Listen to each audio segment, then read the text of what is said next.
que o meu espanhol era bastante frouxo e que a única maneira de poder mellorar o suficiente para entrar na universidade era indo a España. Un rapaz español que pedía intercambio e por pura casualidade ese rapaz era de Ribadeo. O tempo empecé a intentar falar galego e si pouquinho a pouco pois fume adentrando nesta maravillosa cultura e esta maravillosa lingua que temos aquí.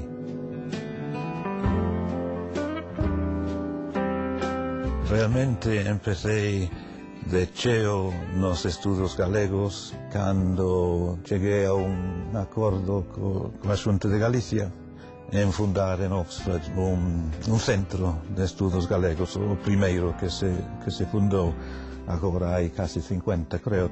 Pode ser unha axuda á protección da lingua galega o feito de que nunha universidade prestixiosa como Oxford tomamos a lingua e a cultura galega en serio.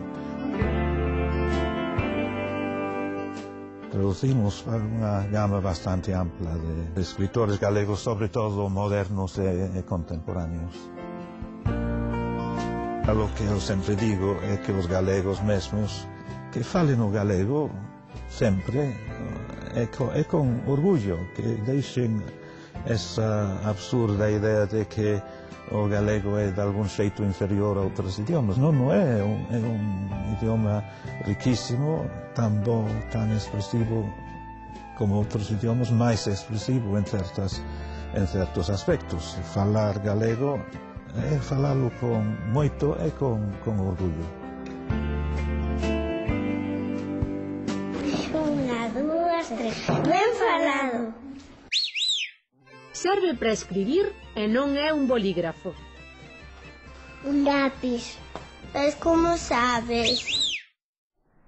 John Rutherford fai, dende a súa cátedra na Universidade de Oxford, unha gran proxección da nosa lingua e da nosa literatura en Inglaterra. Por esa razón, a Real Academia Galega nomeou no académico de honra. E isto dame a ocasión de comentar algo que un telespectador me pregunta.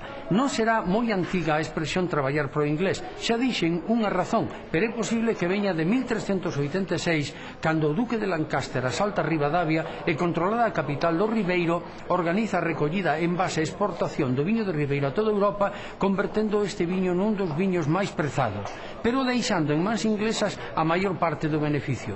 Xa ven, traballar pro inglés. Abur.